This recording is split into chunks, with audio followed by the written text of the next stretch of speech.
Hello friends, कैसे हैं आप सभी लोग। तो आज का टॉपिक है ज्योग्राफी का मोस्ट इम्पोर्टेंट टॉपिक, मानव भूगोल, ह्यूमन ज्योग्राफी। तो सबसे पहले बोर्ड पर दिख ही रहा होगा आपको, मानव भूगोल की प्रकृति एवं सिद्धांत, यानी nature and principle of human geography.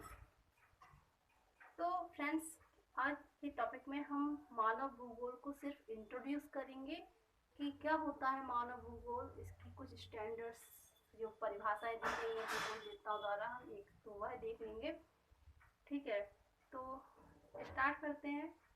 आधुनिक भूगोल पृथ्वी और पृथ्वी से संबंधित तथ्यों का अध्ययन कराता है। तो अब मानव भूगोल क्या है, इसमें भूगोल तो मैं पता है जो हम पृथ्वी और पृथ्वी से संबंधित तथ्यों का अध्ययन करते हैं। अब इसी की एक शाखा है मानव भूगोल। तो मानव भूगोल भूगोल शास्त्र की एक प्रमुख शाखा है जिसमें मानव पक्ष को केंद्र मानकर आर्थिक एवं प्राकृतिक वातावरण का अध्ययन किया जाता है। सिंपल है कि जब मानव भूगोल की बात कर रहे हैं तो हमें इसमें सेंटर में मानव पक्ष को रखना है। यथार्थतः मानव का प्राकृतिक वातावरण से घनिष्ठ संबंध होता है। किसी प्रदेश की भौगोलिक परिस्थितियां, भूरचना, जलवायु, मिट्टी, वनस्पति, जलराशियां, खनिज संपत्ति, जीव जंतु आदि का मानव के रहन सहन, कार्यकलापों, आचार विचारों पर गहरा प्रभाव पड़ता है। फ्रेंड्स, एक और मानव के क्रियाकलाप और आचार विचार प्राकृतिक वातावरण से प्रभावित होते हैं, तो दूसरी ओर मानव भी अपने क्रियाकलापों द्वारा प्राकृतिक वातावरण को प्रभावित करता है और आवश्यकता अनुसार उनमें परिमार्जन और परिवर्तन करता है।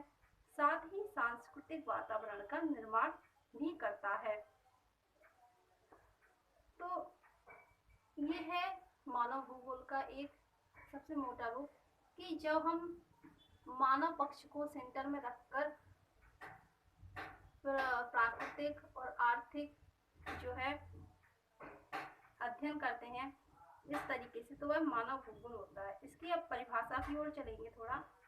तो आधुनिक भूगोल के अध्ययन में केवल वर्णनात्मक ही नहीं बल्कि व्याख्यात्मक दृष्टिकोण अधिक महत्वपूर्ण समझा जाता है। मैं तो कहूंगी कि भूगोल ही क्यों, हम किसी भी विषय को देख लें, उसमें सिर्फ आज के समय में हम सिर्फ वर्णन ही नहीं कर सकते हैं, उसमें हमें व्याख्या करना भी जरूरी है और व्याख्यात्मक रूप से समझना जरूरी है। खास करके सिविल सर्विस की अगर हम बात करें तो यहाँ पर व्याख्या करना और भी ज़्यादा इम्पोर्टेंट हो जाता है। अब मैं थोड़ा सा यहाँ पर मेंशन करना चाहूँगी कि वर्णन और व्याख्या में क्या अंतर होता है।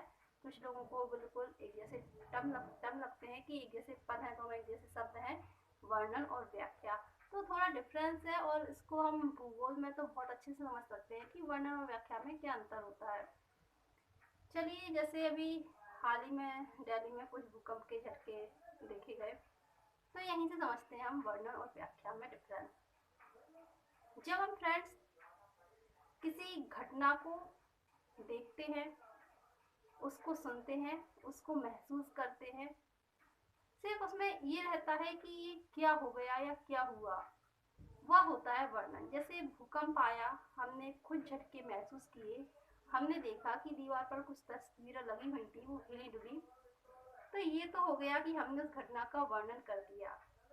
लेकिन हम कहें कि इसकी व्याख्या करो, तो ये होगा कि यह भूकंप क्यों आया, कैसे आया, इसी समय पर क्यों आया, क्या किस कारण से भूकंप आया, तो ये इसका व्याख्यात्मक रूप हो जाता है।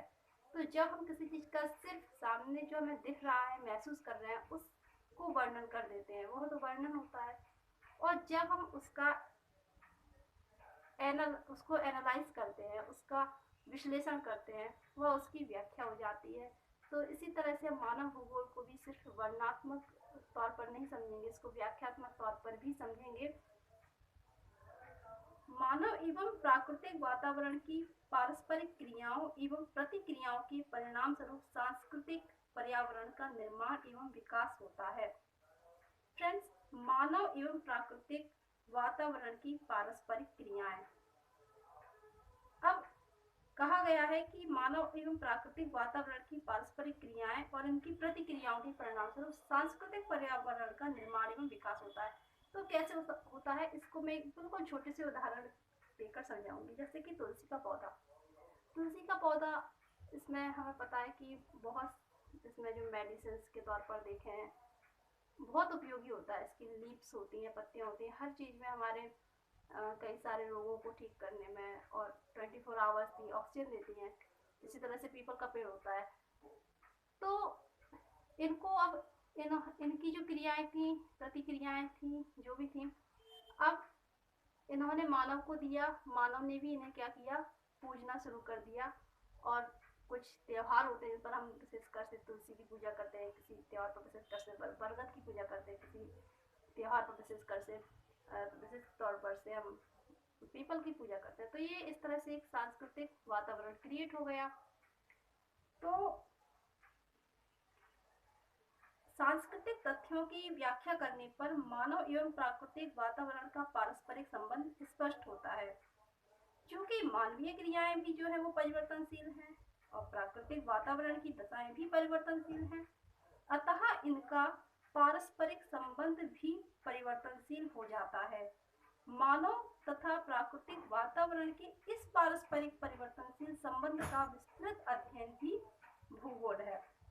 तो इसी को लेकर एक परिभाषा जो है अमेरिकी भूगोल विदुषी कुमारी ईसी सेम्पुल ने दिया है, एक परिभाषा जो कि मैंने बोर्ड पर लिखी हुई है। अमेरिकी भूगोल विदुषी कुमारी ईसी सेम्पुल के अनुसार मानव भूगोल की परिभाषा यह दी है, क्रियाशील मानव एवं गतिशील पृथ्वी के परिवर्तनशील संबंधों का अध्ययन ही मानव भूगोल है। बहुत अच्छी परिभाषा है, छोटी सी डेफिनेशन है, बट बिल्कुल क्लियरली जो है ये डेफिनेशन दी हुई है। एक मैं परिभाषा और बता देती हूँ आपको। फ्रांसीसी मानव भूगोल वेत्ता विडाल विला विलास ने मानव भूगोल को भौगोलिक विज्ञान के सम्मानित तने का अभिनव अंकुर माना है और एक विज्ञान के स्तर पर रखा। इनके मत के अनुसार मानव जाति एवं मानव समाज एक प्राकृतिक वातावरण के अनुसार ही विकसित होते हैं और मानव भूगोल इसके अध्ययन का मार्ग प्रशस्त करता है। तो यह तो रही मानव भूगोल की परिभाषा। तो अब देखते हैं थोड़ा इसके आगे कि धरातल पर सभी मानवीय क्रियाकलापों का एक प्रदेश स्तर पर अध्ययन करना मानव भूगोल का विषय क्षेत्र कहा जाता है। क्योंकि मानव स्वयं एक स्वतंत्र भौगोलिक कारक है जो अपने प्राकृतिक वातावरण द्वारा प्रदत्त संसाधनों का उपयोग करके अपना विकास करता है। अपने जीविकोपार्जन के लिए वह कृषि, आखेट, मत्स्याखेट यानी कि जो मछलियों का जो आखेट होता है वह, वन पदार्थ संग्रह, खनन तथा अन्य प्रकार की आजीविका के साधनों को अपनाता है। ठीक है, आज के समय पर तो आजीविका के साधन बहुत है, इंटरनेट भी आजीविका का साधन बना हुआ है। तो रहने के लिए घर, आवागमन के लिए सड़कें तथा रेल मार्गों का निर्माण, सिंचाई के लिए नहरें खोदना, मरुभूमि में वनस्पतियां उगाकर हरा भरा दृश्य निर्मित करना, नदियों में बांध बनाकर तथा पर्वतों में सुरंग खोदकर इनकी अपार गम्यता समाप्त कर अपने विकास हेतु उपयोगी बना लेता है। इस प्रकार की समस्त मानवीय क्रियाओं को सांस्कृतिक भूदृश्य की संज्ञा दी जाती है जो मानव की बौद्धिक क्षमता के परिणाम है। मानव भूगोल के अंतर्गत इन समस्त मानव निर्मित सांस्कृतिक भूदृश्यों की विवेचना के साथ साथ इस तथ्य को भी दृष्टि में रखा जाता है कि किसी प्रदेश के प्राकृतिक वातावरण का वहां की मानवीय क्रियाओं अर्थात उसकी आर्थिक, सामाजिक और सांस्कृतिक क्रियाओं पर कितना, कैसा और क्या प्रभाव पड़ता है।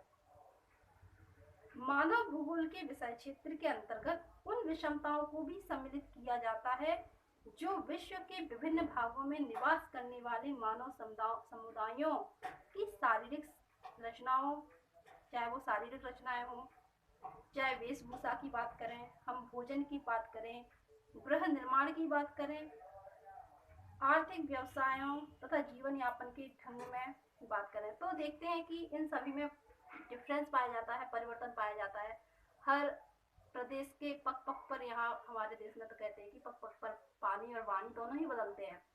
तो पूरे अगर हम विश्व को लेकर चलें तो यहाँ पर शारीरिक रचनाएं हो, वेशभूषा हो, भोजन हो, गृह निर्माण हो, किस तरह से घरों का निर्माण भी अलग अलग तरीके का होता है।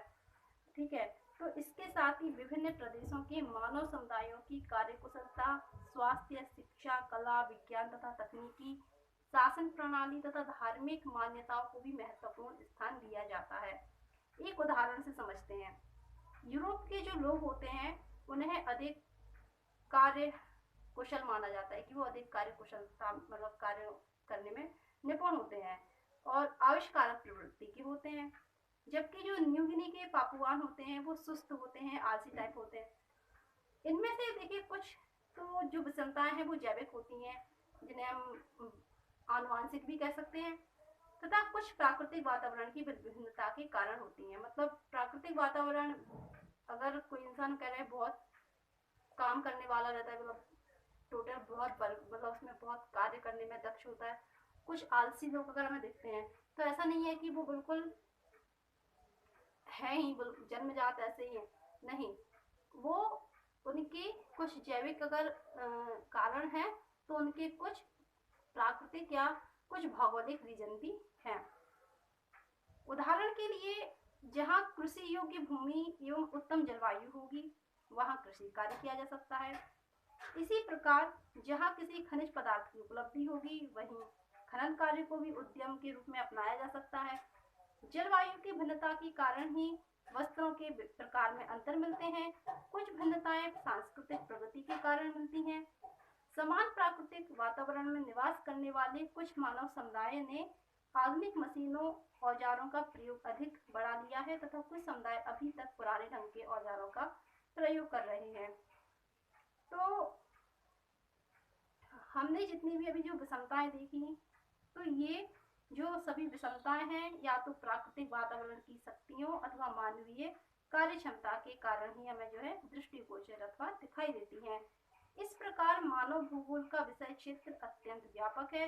इसकी व्याख्या करना एक कठिन कार्य है। इस संबंध में विभिन्न विद्वानों द्वारा विभिन्न मत प्रस्तुत किए गए हैं। यद्यपि उनके उद्देश्य में लगभग समानता परिलक्षित होती है। हंटिंगटन ने हंटिंगटन एक भूगोलवेत्ता थे, उन्होंने भौतिक दशाओं, चाहे वो पृथ्वी की ध्रुवीय स्थिति हो, भूमि के प्रकार हो, जल राशियां हो, मिट्टी हो, खनिज तथा जलवायु हो, इनका प्रभाव प्राकृतिक वनस्पति एवं पशुओं पर बताया है कि इन सभी का जो भौतिक दशाओं का प्रभाव होता है वो प्राकृतिक वनस्पति और जो है पशुओं पर पड़ता है। और इन प्राकृतिक परिस्थितियों का गहरा प्रभाव मानव की भौतिक आवश्यकताओं, भोजन हो, जल, वस्त्र, शरण, औजार, परिवहन के साधन हो, आधारभूत व्यवसाय हो, आखेट, पशुचारण, कृषि, खनन, लकड़ी काटना, उद्योग एवं व्यापार हो, चाहे वो उच्च आवश्यकताएं हो, कार्य कुशलता की बात करें तो स्वास्थ्य हो, सांस्कृतिक प्रेरण हो, आमोद प्रमोद हो, उच्च आवश्यकताएं लें तो शासन प्रणाली हो, शिक्षा हो, विज्ञान हो, धर्म, कला एवं साहित्य हो, तो इन सभी पर इनका जो है इफेक्ट पड़ता है। अभी मैंने यहाँ पर एक फ्रेंड्स मानव भूगोल के तथ्य की एक इधर मैंने कुछ सारणी टाइप से बनाई है। इसमें हमने मानव भूगोल के जो तथ्य हैं इनको दो पार्ट्स में डिवाइड किया है। एक में हमने भौतिक दशाएं ली है तो दूसरे में हमने मानवीय क्रियाएं ली है। भौतिक दशाएं में हमने 5 जो है ली है। सबसे पहला है ग्लोब परिस्थिति, फिर है भूमि की रचना, किस प्रकार की भूमि की रचना है, जल राशियाँ कौन कौन सी होती है, जैसे नदी हैं, हिम नदियाँ होती हैं, बहुत सारी जल राशियाँ होती हैं, फिर मिट्टियों के अलग अलग प्रकार होते हैं, खनिज उसके हिसाब से होते हैं, जलवायु होती है। तो ये भौतिक दशाएं ली है। उसके अगले उसमें दी हमने मानवीय क्रियाएं। अब मानवीय क्रियाएं हमने जो ली हैं और उनको हमने एक पर्टिकुलर एक उसमें मतलब जो कहेंगे कि किसके अंतर्गत क्या आता है। जैसे अपनी भौतिक आवश्यकताएं ली हैं, भौतिक आवश्यकताओं में हमने रखा है भोजन एवं जल, वस्त्र, शरण, शरण मतलब निवास स्थान, कहाँ जहाँ पर रह रहे हैं, औजार, परिवहन के साधन, आखेट, ये हमने भौतिक आवश्यकताएं ली हैं। इसके बाद हमने आधारभूत व्यवसाय लिए हैं, पशुचारण, कृषि, खनन, लकड़ी काटना, उद्योग। उसके बाद हमने लिया है कार्य कुशलता, इसमें हमने व्यापार रखा है, स्वास्थ्य, सांस्कृतिक प्रेरण, आमोद प्रमोद, शासन प्रणाली, उसके बाद उच्च आवश्यकताएं हैं जिसमें से शिक्षा, विज्ञान, धर्म, कला, साहित्य, ये हमने नहीं मतलब हंटिंगटन जो अभी मैंने बताया था भूगोल वेत्ता है उनके अकॉर्डिंग ये जो है सारणी है। तो मानव भूगोल में आज जो इसको इंट्रोड्यूस किया है वो मैंने इतना किया है। आई होप आप लोगों को समझ में आया होगा। मैं जाते जाते कुछ इम्पोर्टेंट क्वेश्चंस जो मानव भूगोल से बनते हैं तो 3 वो बताती हूँ। तो सबसे पहला है कि मानव भूगोल के जनक कौन है। मैं यहाँ पर उनका नाम भी लिख दूंगी, इसको मैं रफ कर दूंगी पहले थोड़ा।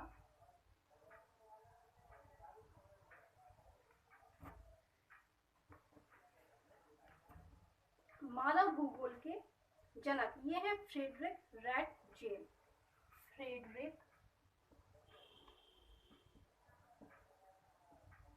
रैटजेल ये मानव भूगोल के जनक कहे जाते हैं। फ्रेडरिक रैटजेल ये है कहाँ के, तो ये जर्मनी के प्रख्यात भूगोलवेत्ता हैं। ये भी कभी कभी पूछ लेता है कि जो मानव भूगोल के जनक हैं फ्रेडरिक रैटजेल ये कहाँ से बिलोंग करते हैं या कहाँ से हैं, तो ये जर्मनी के प्रसिद्ध भूगोलवेत्ता हैं। इन्हीं से संबंधित दूसरा क्वेश्चन है, इनकी मानव भूगोल से संबंधित इनका एक ग्रंथ है उसका नाम है एंथ्रोपोजियोग्राफी। एंथ्रोपोजियोग्राफी एंथ्रोपोजियोग्राफी ये इनका ही ग्रंथ है जो मानव भूगोल से संबंधित है। एंथ्रोपोजियोग्राफी। एक तो पहला क्वेश्चन हो गया मानव भूगोल के जनक, तो ये फ्रेडरिक रैटजेल हैं। ये कहाँ से हैं, तो ये जर्मनी से हैं। इनका ही ग्रंथ है एंथ्रोपोजियोग्राफी। ये फ्रेडरिक रैटजेल से संबंधित क्वेश्चन हो गए। इसके बाद अगला क्वेश्चन है कि जो एक मानव भूगोल से संबंधित एक किताब है elements of geography. Elements of geography ये बुक का नाम है जो मानव भूगोल से संबंधित है। बहुत इंपॉर्टेंट बुक है। इसके लेखक कौन है, तो इसके लेखक हैं फ्रेंच एवं ट्रीवार्था। फ्रेंच या कहीं कहीं फ्रेंच भी लिखा रहता है, तो फ्रेंच एवं ट्रीवार्था ये इसके जो है लेखक हैं। ये क्वेश्चन था। ये इनकी जो किताब है वो है एलिमेंट्स ऑफ जियोग्राफी।